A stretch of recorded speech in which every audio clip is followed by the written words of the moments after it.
Hey guys, welcome back to Magic TV. My name is Craig. It is 12 o'clock on a Sunday and it is time for a Q&A. That's where I take all the questions that you guys have asked over the course of the week and I try to answer them. And oh my God, there are so many questions. Thank you so much. You know, some weeks I have 5 or 6 questions, some weeks I have more.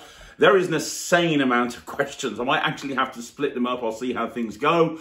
And also, I had an emergency. I went to film for this episode of the Q&A. I ran out of check shirts. I literally have thousands of check shirts. I've run out of check shirts.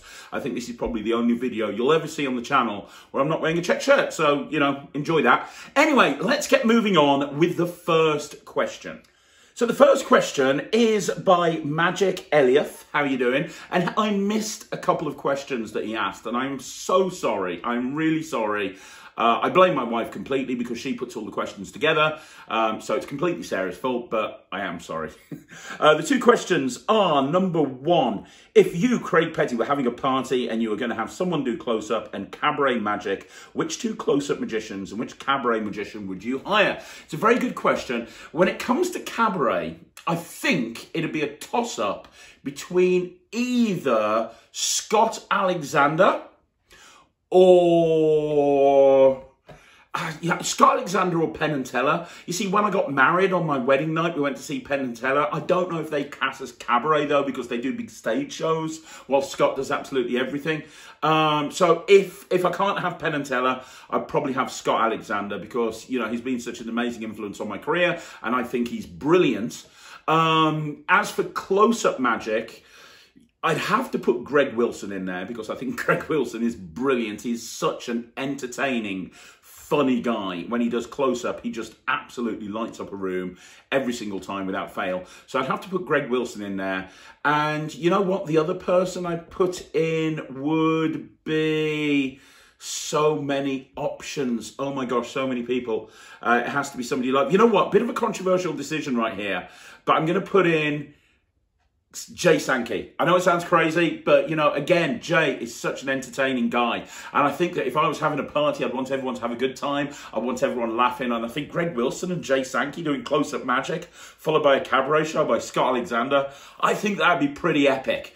But let me know what you think down in the comments, everyone watching this. What would you do? It's a great question. And the other part of your question is, if you could go back in time and see any magician from history, who would you see and why? Again, it's a really good question. You could go way back, couldn't you? I mean, there's so many people you'd go for. But I think the person who I would pick would be Tommy Cooper. Mainly because I never saw him live. He was a big influence on my career simply because when I got into magic, my mum and dad hated magic. They really did. They were not supportive of me at all. But my dad was really into Tommy Cooper, and I was very close to my dad. And we used to have long conversations because he'd seen Tommy Cooper perform live a couple of times. And, you know, we could always bond over magic by talking about Tommy Cooper. So I think, and I'd always like to have seen that guy live. You know, he was so entertaining. He really was. So I'd say Tommy Cooper is the person I'd go back in time and watch perform or have a conversation with. And as for the party that I'm planning, Greg Wilson, Jay Sankey on the close-up, and Scott Alexander doing the cabaret show. I think that would be pretty epic. So the next question is, I know you're not the biggest fan of sponge ball magic. You know what? I do like sponge balls. You know, it's not like I've got this kind of thing now where everyone thinks I'm a sponge ball hater. I love sponge ball magic. It's just I don't like to do it in a corporate environment because I think if you're doing it in corporate, well, we've had this conversation before. But I do. In fact, it was just recently on a Magic Live that I put up a routine I created called Sponge, which was like a transposition between a coin and a sponge ball. That for me is epic. And you know, I have created some sponge ball stuff, so it's not that I hate sponge balls, but I think there has to be a time and a place. Anyway, have you checked out the sponge ball system and Pure Cup from TCC? They are great items. What's your thoughts on the TCC range? TCC are kind of new on my radar. I've been checking out some of their stuff recently. I like their business model. They seem to go and put everything on, you know, the crowdfunding first of all, and they get it all funded. And it seems like every single one of their products gets funded on Kickstarter, and then they kind of send it out on Kickstarter, and then they dribble it down to magic shops. It's a really interesting business model, and it works for them. And I see everything that they do.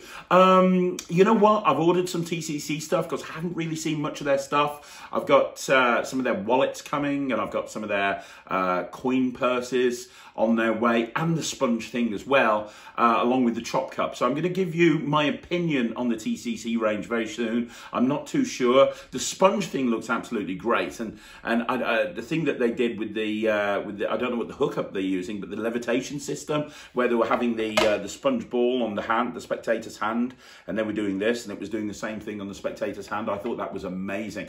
Never seen anything like that before. So and you know, everyone I've spoken to are saying that TCC are doing a great job. So, you know, fair play to them. And the fact that they keep putting stuff on Kickstarter, and it keeps continuing to get funded every single time, kind of shows they're doing a good thing. Because if they put something on Kickstarter and then they disappointed people, they didn't deliver the order, or the quality wasn't there, people wouldn't keep, you know, like spending money on stuff that they're promoting on there. So yeah, I'm a big fan from what I've seen, but I'll let you know more on the review show soon. So we got 3 questions a couple of questions by Phil77. That last question, by the way, was Phil77 as well. So thank you. You've asked quite a few questions here. Really appreciate that. You got a few more questions, kind of what I would consider quick fire questions. So I'm gonna try and blast through this as quickly as I can. Any recommendations for Christmas-themed close-up and mentalism effects, please? It depends on whether you're looking on for stage or you're looking for close-up. I was actually having a conversation with somebody very recently, and the fact is, there's not that many close-up tricks for specifically Christmas. There just isn't. You know, you do get a lot of Christmas-themed stage props, and for kids entertainers, I know Practical Magic have just released a Run Rabbit Run that looks beautiful. Check it out on their website. The quality looks amazing, and it's like a Santa's workshop, and you get a snowman, and you get a little Santa Claus, and it looks really good.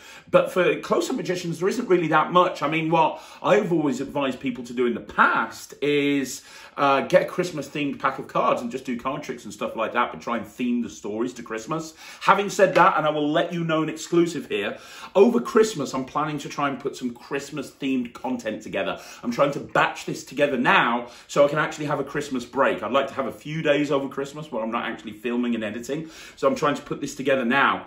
And I have, over the last few years, not so much this year, obviously, for various reasons, but every time I do Christmas gigs, I have some Christmas tricks that I do that are completely unique to me. I created them just for myself. And there's a packet trick, and there's some mentalism stuff, and it's all 100% Christmas themed. And, you know, even though I say so myself, they're really kick-ass.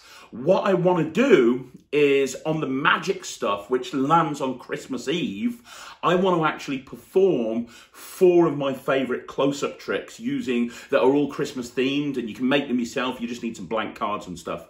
I'm going to perform them, and I'm going to put a link down below on the video that goes out on Christmas Eve, which will allow you to access a tutorial. Obviously, I don't do tutorials, but I will send you a link to a tutorial where you can actually learn how to do all of these routines that have never been published, never been released, and that's going to be my Christmas gift to you guys. So that's going up on Christmas Eve. I'm planning on filming that in the next day or 2. So look out for that, okay? Because that is something that I'm super excited about. I've been doing these routines for years, and I'm just going to showcase them to you, and then you can learn them for free.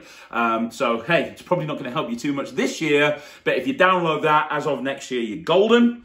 And the next one, Phil asks a question as well. Can you recommend some decent learning resources for the Chop Cup? Can I recommend any decent learning resources for the Chop Cup? Mark James has, in my opinion, one of the best Chop Cup routines that I've ever seen. It's absolutely amazing. It's really, really good, and it's super commercial. I'd also check out Tommy Wonder's Cups and Balls. Now, it's not necessarily a chop cup routine, but in my chop cup routine, and there are videos of it somewhere on the channel, if you want to, I can do a full kind of video on this. But in my chop cup routine, I've actually borrowed from Tommy Wonder's routine. So what I do in my chop cup routine is the finale is the bag load, and the bag gets loaded underneath the chop cup like 2 or 3 times. And that works really well for me. And I borrowed that from Tommy Wonder. The other thing that you can look at is Chop. You know, I've got a DVD out called Chop, which is an impromptu chop cup. You borrow a cup and you screw up a bill and you just drop the bill in the cup and you're good to do, and you do an impromptu chop cup. That's something that I do an awful lot. But if you're wanting an actual chop cup, Mark James's routine is absolutely incredible. And also a much older item now, but Russ Stevens, RSV Magic, many years ago, put out a DVD by Martin Sanderson. I think it was called Corporate Close-Up. And on that DVD, he did his chop cup routine. It was the first time I saw a chop cup routine done in the spectator's hands, because normally it needs a table. But he'd routine this whole thing to be done in the spectator's hand, which I thought was really clever. So you can have a look at Martin Sanderson. I'm pretty sure it was Corporate Close-Up Magic. I'm sure he did 3 DVDs with Russ, Corporate Close-Up Magic 1 and 2, and I think The Business.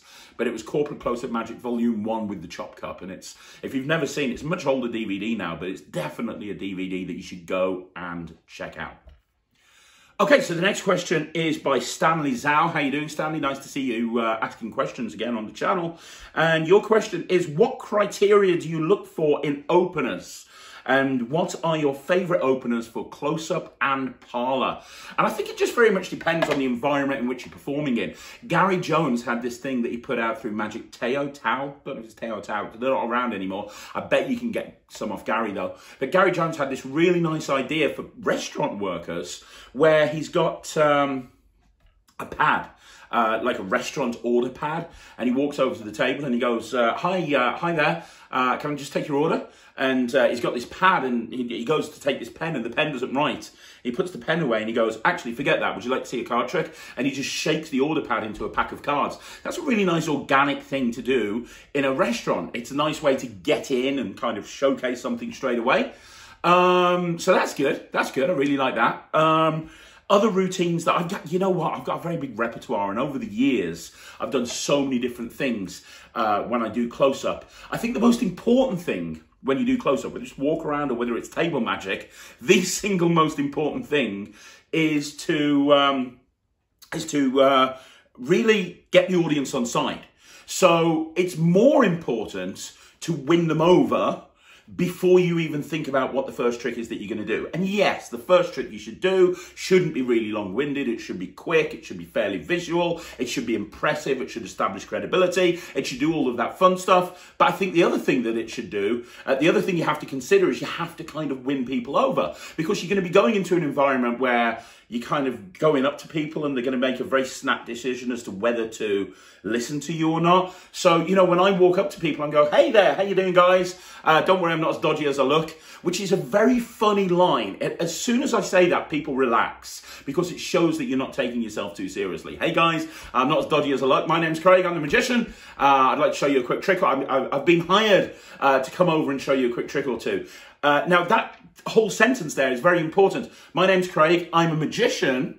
I've been hired to show you a trick or two. Now that whole sentence, I've been hired, says to the people, oh, he's been paid to be here. So if I'm at a wedding and I'm telling people I've been hired to be here to perform magic, then I'm basically saying to them, the bride and groom have told me to go around and perform to everybody. Now they're not going to be rude. It's the same with a corporate event. Oh, my boss has hired this guy. I better pay attention and I better listen. So it's very quick. Hey, I'm not as dodgy as I look. My name's Craig. It's my job to come around and show you some magic. You look very excited about this, sir. And I always point out somebody, even if they're not doing anything. I say, oh, you look very excited about this, sir. Thank you very much. So enthusiastic. Anyway, let's do a quick trick, and then I'm into it, and it's kind of just winning the audience over before you even start the trick. So a proviso there, when you're doing close-up magic, that sort of thing is very important. Routines that I've used a lot, big tables. A lot of the time I'll do a quick 3-coin production, which allows me to then go into a 3-fly, which works really well. I've done that an awful lot. The other thing that I've done quite a lot when I'm doing tables is an extended rope routine. So I'll take a small piece of rope out and I say, here, would you like to look at this piece of rope? And I take it and I extend it so it's about this big, and then hand it out to someone to look at. And at that point, I can then go into a one-piece rope routine. And again, it's that visual moment. Same thing with walk around magic. You want to win people over very, very quickly. If you've ever seen the book Miracle Material by Michael Kaminskas, I'm going to be talking about that on an upcoming 5x5 soon. But when you look at Miracle Material, he's got a great opener, which I've done for years, and it's perfect for people that wear glasses. So I have my glasses off, and I go, hi guys, my name's Craig, I'm the magician, I'm here to show you a trick. You look very excited, sir. Let me just, oh, ow, ah. And I kind of do that thing, I kind of act like I've got something in my eye, and then boom, a contact lens drops out of my eye, but about this big, like the size of a jumbo coin. And I go, I think I've got a problem with my lenses. I'll use my glasses instead. And I just rub that, and it turns into a pair of glasses, which I put on my head, and then I'm into the routine. So within a couple of seconds, I've done something incredible. I've done a production of this, and then I've made this pair of glasses appear, and it's like, what? But I haven't really done magic. I've kind of just, this is natural for me. It's a really great opener. Another great opener, which again is from Michael Kaminskas' Miracle Material, which kind of tells you what I think of the guy, is a routine called Slim Deck, which is where you take out a pack of cards, but it's super thin, and you take out like a 52-on-1 card, and you just shake it, and it turns into a full pack of cards. Great if you're going into card routines. Flash appearances of decks of cards are really good. Just something to kind of grab their attention works really well. If there's younger kids there, sponge balls, I know, but sponge balls works really well. Yeah, and now in terms of stage magic, for many years, and again, when I'm doing an illusion act, I normally open with Guy Barrett's split press, but I'm assuming we're not talking about illusions now. But when I'm doing stage magic, for many years, I performed The Vanishing Bottle. Because again, that's a great way for me to get my character over. And I've talked about this in the past, but when you're talking about stage, you have to make sure that you're true to your character. So it's a great way to really establish credibility, because I can do Vanishing Bottle in like a minute or two, and I can just literally just do the thing, boom, psh, done, and the bottle disappears. And I've got a video coming up on magic stuff soon. I'm talking about stage magic, and you see a video of me doing that Vanishing Bottle routine on stage. Another routine that works really well is when I've seen my friend Steve Della, and he's a mentalist, and he opens up with the invisible deck. He says, hey, you're probably wondering what mind reading is. Can you name a card, please? Well, look, I've got this pack of cards here. One card's turned over, and it's your card, which is great. It's a great way for a mentalist to establish credibility. I think you could achieve the same thing with Mark Oberon's Outstanding, and I've spoken to Steve about that, and he agrees with me. Yeah, the other thing that I've opened up with is the Ring, the Watch, and the Wallet. Tommy Wonder's Ring, Watch and Wallet. That's a great way to open, because you can come out on stage. Good evening, ladies and gentlemen. My name's Craig. Welcome to the show. I've got to be honest, I almost didn't make it here today because I got mugged. Can you believe that? I got mugged on the way to the show. I almost got mugged. It was kind of a scary thing. And you've kind of gone straight. You've introduced yourself. You've established credibility. You're very confident as you come out. And then boom, you're going into this story where you're talking about being mugged, and you're demonstrating this whole thing. And before they realise, the trick's over. It's great. It really is. So yeah, I think it has to be quick, it has to be visual, it has to be impressive, but concentrate on what you're going to say, how you're going to win the audience over, as well as everything else. Okay, so another question by Stanley Zhou is, how do you construct an act so that it doesn't feel like you're doing just separate tricks? Also, do you just use the strongest trick in your act as a closer, or do you look for something that ties the act together and lets everyone know immediately that the show is over? You know what? Great question, and I am doing a video on this at some point, and it's going to be a video on act construction, and we're going to be talking about openers and middles and closers, and what makes a good opener and what makes a good closer, and how you tie them together, and how you transition from one routine to the other, and how you hook them in, and how you maintain that hook line, and how you keep that right at a peak. And I'm going to be talking all about that. It's going to be like a 30-minute video. It's not something I can do in a Q&A in the course of a couple of minutes. But I will say to you that all of your material needs to be really strong.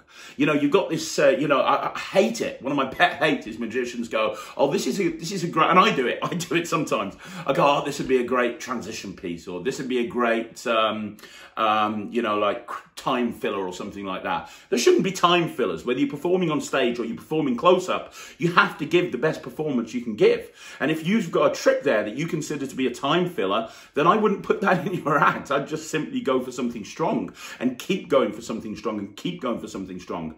In terms of tying the whole act together, that is very, very important. And in my routine, one of my cabaret shows, I do just that. So one routine that I do is Message in a Bottle by Alexander and Puck, Scott Alexander and Puck. Now, if you don't know Message in a Bottle, the whole idea is that you hand out a bottle, you put it in a bag, you hand it out, you give it to a member of the audience, and then you ask, the routine goes like this, you talk about how you're going to construct a story, you're on a desert island, you ask them to name various different things during the course of the trick, so, you know, what type of food am I eating on the island, all this sort of stuff, and at the end you take the message back, and you unravel this prediction across the whole length of the stage, and you've predicted everything, and it's kind of like a Treasure Island Message in a Bottle theme. It's a great trick. Now, what I do in one of my cabaret shows, and I have like probably 6 cabaret shows, what I do in one of my cabaret shows is at the very, very beginning, I introduce the Message in a Bottle. Right at the very beginning, I introduce this thing, the bottle, and I use the line by Scott Alexander, and I hand that out to a member of the audience to hold on to. And then I say, we're going to get back to that. Now, in between each trick, I then go, oh, by the way, and I say to them, we're going to construct a story throughout the course of this show. And then I say, oh, by the way, that story, there's going to be a celebrity on the island with me. Who's the celebrity? Oh, it's going to be so-and-so, right? Okay, we'll write that down. Fantastic. Next trick, boom. So over the course of a 30, 45-minute show, we're creating this story, and I keep coming back to this bottle. And at the end, I finish on my closer, and I go, oh, hang on a minute. I forgot about the bottle. Can you bring that back on stage? Everyone give him a big round of applause. We smash the bottle opener and we open it up. And I've predicted everything that people have been saying through the course of the show. And it is a great way to do that. So that's an idea of that's an example of taking a trick and using that trick to create a thread throughout the whole of the show. And it really piques people's interest. And when I do that show, a lot of the time when I'm finished, I go, thank you very much, ladies and gentlemen. Somebody will say, what about the bottle? What about the bottle? You know, you've invested interest in it. They're interested in seeing what's going to happen with this. Now, we are going to talk more about this on a Magic Stuff, but hopefully that'll give you a bit of an idea that, yeah, it's all really important, but I try and pick your strongest stuff. And if you genuinely look at your material and you've got something there that you don't think is mega strong, maybe just either work on it so it is or bin it. It's as simple as that. Okay, so the next question is by Brandon Pierce. Hey, Brandon, thanks very much. Really been enjoying the channel. Thank you, man. Dig how blunt and honest you are. Thank you. I have a question for your next Q&A. Whilst not a beginner myself, what is something or a piece of advice you wish someone had told you when starting out in magic that you found out the hard way and would like to tell people just getting started in magic? What an amazing question, dude. What an amazing question. Seriously, thank you so much for asking that. I got two answers. The first, and by the way, just so you know, I never script this stuff. My wife airdrops me the photos, and I literally am reading that now for the first time. So I try not to prepare my answers. I don't want them to be contrived, so I come up with them on the spur of the moment. So I have two answers to that. The first answer is, don't bother getting into doing an illusion act. Seriously, I love doing my illusion show. I really do, and I've been doing it now for about 7 or 8 years, and I absolutely love it, and it's great, and, you know, it's so wonderful, you know, being able to perform at bigger events and bigger theatres, and someone rings you up and say, hey, we need a big show. I've got that. I've got a warehouse full of stuff. However, I did not realise, and I'm going to be talking about this on a 5x5 at some point, I did not realise how much effort it is, right, to get into illusions. And when I first got into magic, that was everyone's holy grail. It wasn't about getting into close-up. These days, it's all about close-up. But back when I got into magic, it was like, oh, I want to be a stage illusionist. I want to be a stage illusionist.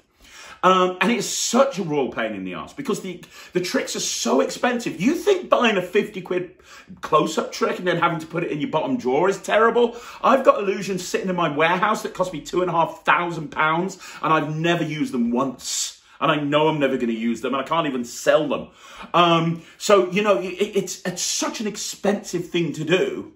And in reality, you make the money back, but unless you're doing really big events, you know, I can sell them a cabaret show and they don't need a stage show, an illusion show a lot of the time. You also need a van. I started off by hiring vans, which was fine. But then you get to the point where you're doing so many gigs that you can't hire a van anymore. So you need to buy a van. So you need a van. You also need to have a girl who will be happy to go into the box, and they have to be trained up. And you can't just have one girl, because you're generally not getting gigs unless you work in the holiday parks. And there's a whole other problem right there. But if you're just like a jobbing corporate stage illusionist, you're probably going to be doing maybe 1 or 2 illusion shows a week. You're not going to have enough to give a girl a full-time salary. So you have to have like 3 or 4 girls all trained up that can all do the illusions, because you don't know, are you available? No, okay. Are you available? You are, brilliant. And then they're all probably going to be different sizes. So you're going to have to either have multiple illusions, or different girls are going to do different illusions, which then causes a problem if a client specifically asks for that one and the girl's not available. Then you have to, and the biggest problem is lugging all this stuff around. When I do a close-up job, I grab my close-up bag, I go to the gig, I get there half an hour ahead of time, I do my thing, I throw my bag back in the car, and I'm gone. With an illusion show, you have to get there 2, 3, 4 hours ahead of time. You're going to have to set up all of this stuff. I'm on my back screwing stuff into tables. I'm going to have to set up sound cues. I'm going to have to do all of that. I'm going to have it all set up before people even come into the room. And then I'm not going to be allowed to take it away until the last person's left, normally about 1 o'clock in the morning, which means I'm either staying in a hotel or driving back through the night and getting back. It's a nightmare. Now, I love doing the illusion show. I'm doing I'm filming this on the Friday. Obviously, this goes out on the Sunday. I'm doing an illusion show on the 9th, which is in a couple of days' time. It's on the Wednesday. And I'm going down to London to do that, which is like 3 hours from me. And I'm really looking forward to it. But I've got to be set up by 9 o'clock. So it's going to be like a 2 o'clock start. And man, I haven't missed that. So I love doing illusions, but if I could go back in time and say, look, don't bother, just focus on getting a really good cabaret show together, that's probably what I would have done. Now, the other thing that I would advise myself to do is start putting a stage show together earlier. Start putting a stage show together early, because that is so... I was just a close-up magician for so long. I say just... There's nothing wrong with being just a close-up magician. But being able to offer a stage show has so many advantages. Suddenly, doors will open that you didn't even know existed. Every single person that rings you up to book you to do close-up, you can upsell them on having a cabaret show. And I didn't put a stage show together until I put my illusion show together, kind of at around about the same time. So if I could go back in time, I'd also say to me, I'd say, look, don't bother with the illusions. But yeah, and then I'd go 10, maybe 15 years further back in time, and I'd say, dude, drop the pack of cards, put a stage show together. It makes you so much more confident when I see a lot of close-up magicians, and they walk up to tables when they're doing table magic, and they're so meek and weak. Hi, I'm here to do some magic for you. And they don't command the table. Or the thing that really annoys me, they perform for 2 or 3 people on the table and that's it. One thing that you learn when you do stage magic is you learn to vocally project. You learn to go, hey, how you doing, guys? You learn to be the center of attention and grab people's attention immediately. And it's an important skill. A lot of the things that you learn as a stage magician are transferable to close-up, and you can apply them to close-up and become a much better close-up magician.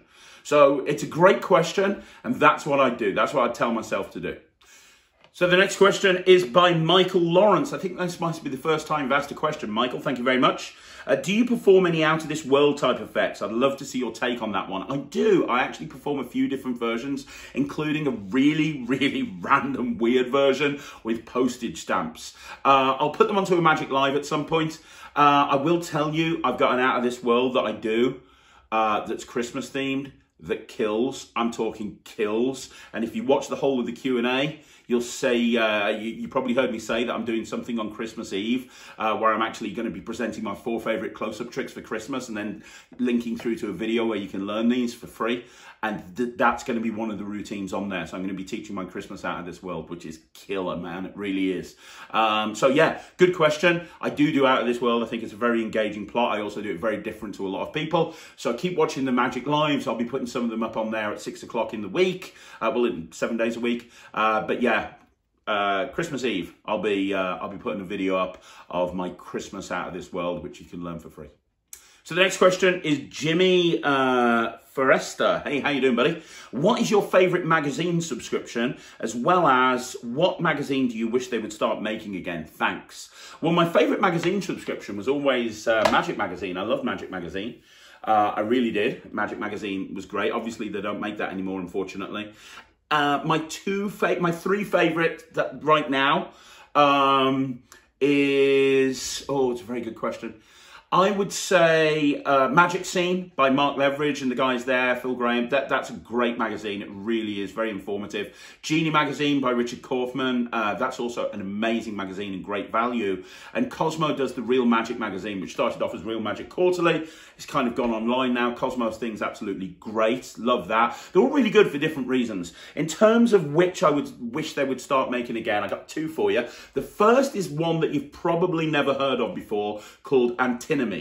And Antinomy only ran for about maybe 2 years or something like that. And the quality was absolutely amazing. The quality of this magazine was brilliant. So the guy that created, and I had a subscription, and the guy that created it fell into trouble, and he had to stop the magazine, and he promised he'd end up publishing the last three issues of the magazine, and unfortunately that never happened. So we never saw the final three, the final three. But I've got all of my antinomies, and they're so good. There's so much great material in there. Such a quality magazine. And that's when I first saw a lot of. There's a lot of pen and coin material in there that's really, really good. Also, Abracadabra, I wish they'd bring that back. Man, one of my prized collections is I have every single edition of Abracadabra, which came out weekly. I've got every single edition of Abracadabra, bound by year, leather bound by year. So I've got all of year 1 from 1940, whatever it is, bound, year 2, year 3, and I've got all of them, every single one, right up until the very last episode. And it's really funny reading back and looking at some of the correspondence, because it really was the Magic Cafe of its time, arguments back and forth. In some of the latter magazines, I'm actually getting into arguments on there as well as letters published from me. But you know what? I can take an issue of Abracadabra, open it up from like the 1950s, and I'll see something in there that's just like, oh my gosh, people forget about how good the stuff was that was published back then. Absolutely amazing. Abracadabra is gold. Absolutely love it. Unfortunately, you can't get it anymore. It's very difficult to find them. But if you can find any Abracadabras, you really should. So the next question is by Mike King. Hey, Mike, regular viewer of the channel. Thanks, buddy. My question for next week, using playing cards in a mentalism act, purists would say absolutely not. I personally don't see the issue, as it's not about the prop, it's about the routine and entertainment value. And I completely agree with you, Mike. I think that using playing cards in a mentalism act is absolutely fine. Using the idea of playing cards is great as well.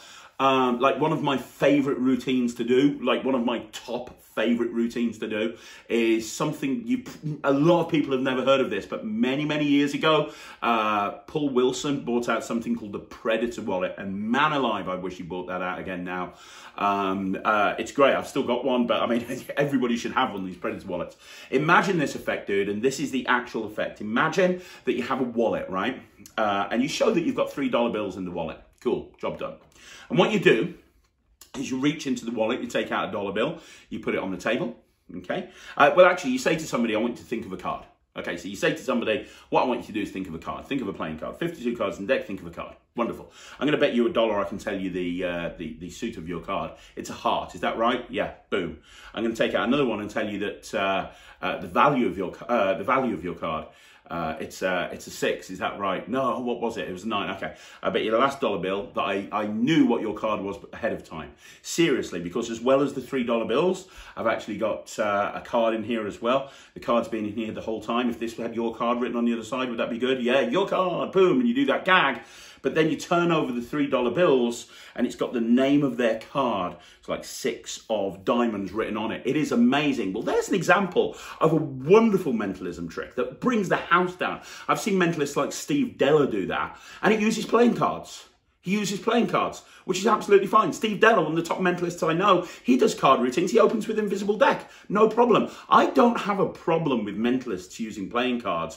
I think the only people that have a problem with mentalists using playing cards are purists. But at the end of the day, I don't think that a layman goes to a show, and as long as it's a good show, if it's a mentalism show, and you know there's some routines with cards, there's some routines with not cards, as long as you know, it's a good show. I don't think they're going to sit there going, well, this would have been a lot better if there weren't playing cards involved. Now, if every single trick was a card trick, maybe that would be a little different. I don't know. But as it is, the way it is, I have no problem with that. I'm not a mentalist by any stretch of the imagination, but as I've said on this channel before, I do mental magic, and I use a lot of playing card style routines with you know, from a lot of mentalism, mental magic routines that I do involve playing cards, and I've seen some of the best mentalists I've ever seen use playing cards. Look at Richard Osland, for example.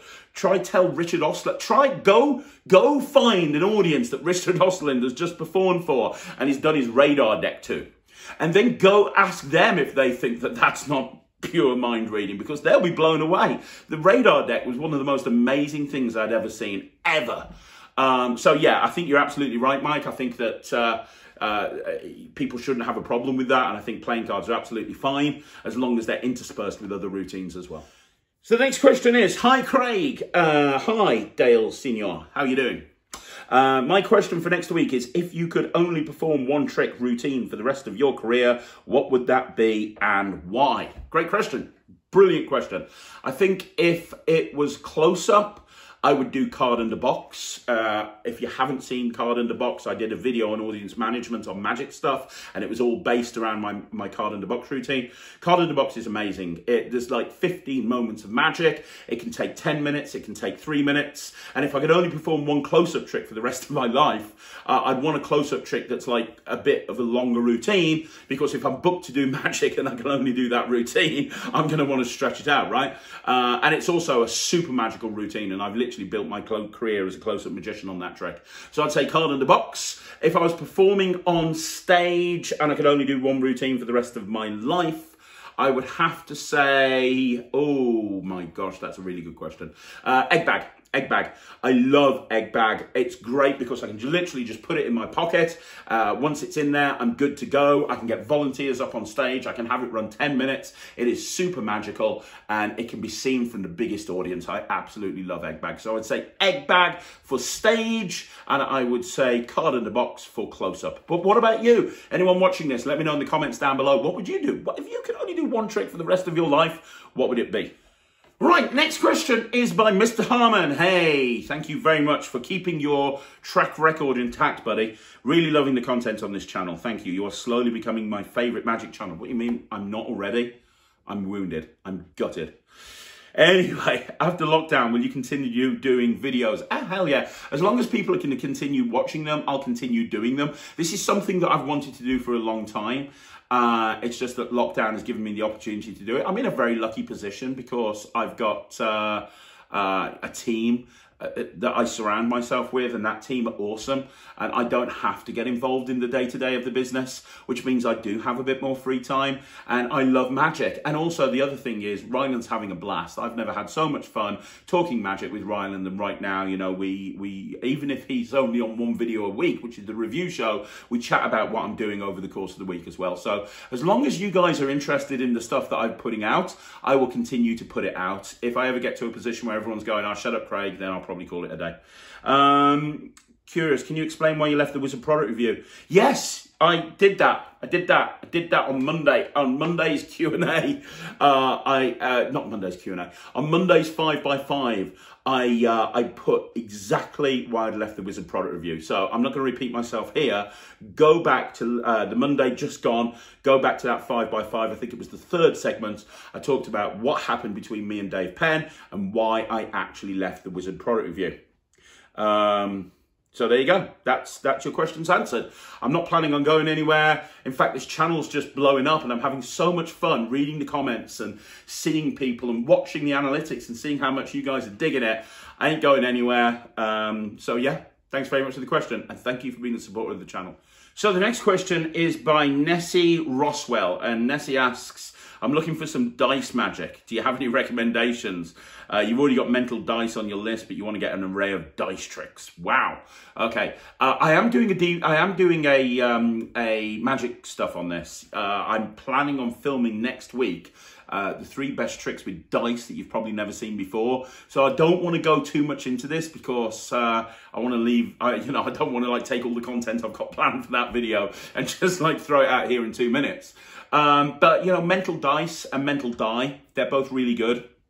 Also, it was probably on the 2nd or the 3rd review show we ever did, but Sonic Dice is really nice as well. I really like that. I've done that in a few Zoom shows, and that Sonic Dice is really good. And if you're creative, there's so much stuff you can do with it. And then there's the classic, I can't remember what it's called now. It's something I've never done, but I've always been really impressed when people have done it, where you have the dice and you're doing a paddle move, and you're having the spots on each side change. I can't remember the name of the trick now, but it's a really good trick. I'll put it down below. I'm pretty sure that Reed McClintock had the best version of that I've ever seen from memory. I'm not too sure, but I'm sure you know what I'm talking about. It's like a paddle move with dice, and it just uses the sax dice routine. I'm pretty sure it's the sax dice routine. Check that out. That's really good. And my favorite dice routine of all time, unfortunately, isn't available anymore, which is a Daryl routine. It's called Dicey Dots, and it's not mentalism. And I know you said that you like mentalism. It's not mentalism, but it's so commercial. You can see it on his Fula Doulas DVD set. But basically, he shows a dice, and you take the dice, and you hand the dice to someone to hold on to. And then you reach into your pocket, and you take out a little white stick, and you say it's a spot remover, and you show this stick, and you shake it, and when you do, the spots are now on the stick, and when they open up their hand, the spots have gone from the dice. Such a beautiful moment, it really is. Yeah, it's really good. Now, it's not available anymore. However, Murphys have bought the rights to all of Daryl's stuff, and they're slowly bringing out their Daryl stuff in the Legacy line. So hopefully they'll bring Dicey Dots back out again at some point. But Dicey Dots, man, that was such a good routine. And if you've ever seen me I do a chop cup routine with a dice cup, which Full 52 bought out, called... can't remember the name of it, but it's the thing that ultimately got Dave Forrest and Full 52 in big trouble because he didn't complete his Kickstarter thing with it. But I got one before the Kickstarter campaign even went out. And there's some videos online of me doing that. And, it's a great chop cup routine. If you can get a chop cup with a dice and a magnetic dice, you can incorporate that into so many different things. Yeah, I think that's it. Nick Einhorn had a nice matrix as well with dice from memory, where you have the dice and you put playing cards on them. And then it's a normal matrix routine, but using dice. But what makes it really cool is because they're dice, the playing cards are above the table and you just see them drop as the dice disappear. So that's really good as well. That's a Nick Einhorn thing. But I don't want to tell you any more because I've got a video on this stuff coming out soon. But I hope that answered some of your questions anyway. Okay, so the next question is from Barry H1701. Thank you very much, Barry H1701. I am looking at marketing a routine that I have created through a major magic retailer. Good for you. If I find someone revealing the secret on YouTube, do you have any resources to get the recourse to get the video pulled? Yeah, I mean, you can put a complaint into YouTube. It's something that a lot of creators are really frustrated about, and so rightfully so, because it really is a terrible thing that happens when somebody creates a trick and then there's a tutorial put on it, like 0.2 seconds later. It's so annoying. It pisses a lot of creators off that I speak to. The person to speak to about this, reach out and speak to Justin Miller, because at one point he set up a company, and that company was designed to take down people's videos from YouTube. So creators would hire him and say, look, this guy's put a tutorial up, can you take it down? And he had a way of actually doing that. Now, I don't think he does that anymore because he's focusing on his career as a performer, but he certainly knows the way to do it. So if I were you, if this is something that's a concern to you, I would speak to Justin Miller. Reach out and speak to Justin Miller. He's a very easy guy to reach on both Instagram and on Facebook. Reach out to him, and he might be able to help you a little bit more. It's a frustrating thing, but Justin might be able to tell you where to go if that's something that you're very concerned with.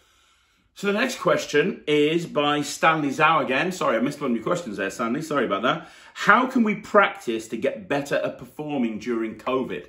Well, you know what? There's a few different ways that you can do that. Performing's performing, whether you're performing on stage or you're performing on the streets or you're performing virtually. Performing's performing. So the first thing that I would say is And again, I don't know which country you're in. I don't know what the restrictions are in your country. I know there's quite severe restrictions here in the UK at the moment. We've just come out of lockdown, and we've got a tiered system, and there's certain tiers where you literally can't do hardly anything at all. But first of all, if you are in a place where you can perform, go and perform. Like, you know, as long as you're maintaining social distancing and, you know, you're being aware of everything, that's fine. I'd even contact some restaurants and say, hey, I'm a magician. You know, they're going to be desperate to try and get people in through the door. They're going to be looking for any way to do it. And if you're wanting just experience performing, maybe you can go up to them and say, look, give us a meal, like, give me a meal every night of the week, and I'll come in and do an hour or so performing for you to try and bring more people in through the door. You know, I don't know if that's a possibility where you are. I have no idea, but that's one option. Also, don't forget, you can perform virtually. You don't have to do it like as a paid gig and advertise yourself as a virtual magician, but you could just do like free shows. You can get yourself a Zoom account and you can say, hey, I'm planning on doing a show for free on Zoom. Who wants to join me? Because you're still going to be able to practice performing by doing a Zoom show. You know, just because you're not doing it live and in person, it's still a great way to practice.